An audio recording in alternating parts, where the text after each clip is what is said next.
Thanks. And Laura Facci is Hi. here to introduce our final speaker. Thank you, Laura. Yes, hello everyone. It's been good to hear all of your intervention today. Very interesting. I'm Laura Facci from Italy. I was part of the first cohort of the Gaia project. I am a psychologist, and at the moment I'm a PhD student in neuroscience at University of Pavia. Today I would like to welcome Manos Antoninis, the director of the UNESCO Global Education Monitoring Report since 2017. So please, Manos. Thank you so much, Laura, and thank you for the invitation. I'd like to acknowledge the Global Alliance for Ethics and Impacts of Advanced Technologies and its wonderful interdisciplinary nature, and the bold linking of finance and education in this cohort, and at least this session today. I would also like to acknowledge the second cohort of students and for their patience waiting all this time till the last speaker, but the really fantastic topics that you have covered: surveillance, digital rights, AI ethics, legal regulation of cyberspace or intellectual property, such a wide range, data analytics, even climate justice. This is a wonderful set of topics to discuss, and I'm really honored to be discussing with you and share with you our work in closing this session.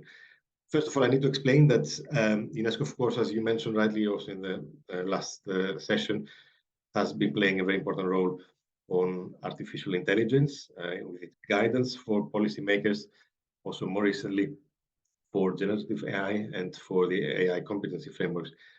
But the Global Education Monitoring Report, which I direct, is an editorially independent report that happened, and that's the reason I have been asked to join this session, happened to be focusing in its last edition that was published in July on technology in education, more broadly, not just advanced technologies. And we are looking at this issue from the perspective of monitoring progress towards the international education goals, which is SDG 4. Now, the title of the report is Technology and Education, a tool on whose terms? And I think all of these words have been very carefully selected. Technology's role in education sparks debate. It's all about dilemmas that your program is championing and examining. Does it democratize knowledge by providing unfiltered access to human intelligence, or does it threaten democracy by allowing a select few to control information?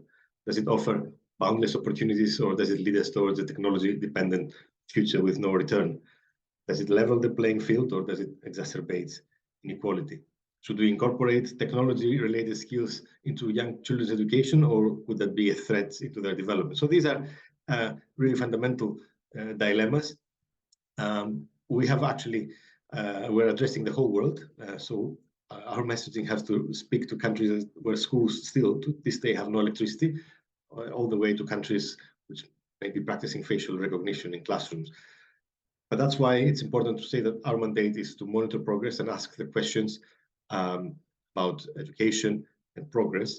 And let's not forget that SDG 4 may be a very complex goal, but ultimately what we really want to ensure is that all young people finish secondary school everywhere in the world with a minimum level of proficiency in a core set of basic skills. And we need to remember that high-income countries have almost achieved this target well below the advent of digital technology. And that reminds us that technology is not a prerequisite to achieve a developmental objective like SDG 4. It is a tool among many. Now, we have faced challenges, and you face challenges as you analyze the impact of digital technology in education, the rapid pace of change, the fact that research on technology in education cannot keep that pace. Studies often evaluate with different methodologies and often quite narrow topics and missing perhaps the bigger picture. As a result, impartial evidence is hard to come by. The quality of the study sometimes falls short. The commitment to evaluation is limited. The source of the studies sometimes questionable. So what we need to ask when we talk about technology and education is, what are the education problems we're trying to solve? We identify three broad problems: equity and inclusion, quality and efficiency. And then we ask, can technology help address these problems? Or which aspects of these problems and under what conditions? And it may seem strange, but these questions are not really asked in this order. There's a temptation to ask, how can we apply the latest technology to education, even when it has not been designed with education in mind? So in order to develop our recommendations, we considered 4 trade-offs, which may be useful, a set of question marks for policymakers when they decide to apply technology in education. On the one hand, the call for personalization and adaptation clashes with the need to maintain the social dimension of education, because children and young people and adults learn in multiple ways, not just in one way. Second, technology may be offering means to include disadvantaged learners. For instance, it revolutionizes the ability of learners with disability to be included in the education system, but often it ends up excluding many more under current conditions. Third, commercial interests tend to clash with usual conceptions of what is the common good. And you may also have noticed it yourselves. In practice, the language of business is used more often in decisions than the language of education. And finally, short-term gains may underestimate long-term costs. It is time to reckon with education technologies' potential cost in terms of environmental sustainability. So technology should serve people, and technology and education should put learners and teachers' best interests at the center. So we developed a compass for decision makers using the 4 arrow keys of the keyboard, of a standard keyboard.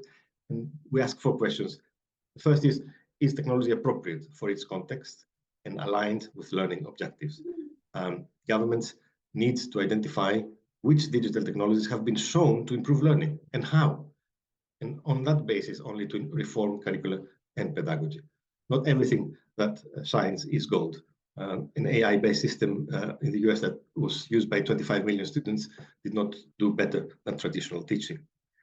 And it is important to also include teachers and learners in the evaluation of policies on technology. Again, an example from the United States, only 41% of senior leaders had been consulted in such decisions. And solutions should be designed to fit the context. A big OECD survey, the TALI survey in 2018, found that only 43% of secondary school teachers felt prepared to use technology for teaching, even after they had been trained. The second question is whether the use of technology is equitable. Again, greater focus is needed on technology that supports the marginalized. We heard that also earlier about Kenya and the slums. Sometimes simple solutions, technological solutions are needed. We need to define what the problem is. China used broadcast recorded lectures from good teachers to 100 million rural primary and lower secondary school students in the beginning of the century. And an evaluation, and teachers supported, classroom teachers supported, but we knew that these teachers had limited capacity. But with the support of a simple technology like that, learning gaps between urban and rural areas, but even employment gaps, were addressed considerably through this simple intervention. And governments need to promote digital public goods in education, including moving towards an international consensus about norms and quality of platforms. The third question is this use of education technology scalable. Every country should have a body that evaluates education technology, and yet very few do, especially not at all in poorer countries. And yet we find that in the United States, the clearinghouse that documents different apps and tools found that through an investigative journalism study that only 2% of these more than 10,000 registered products had strong or moderate evidence of effectiveness.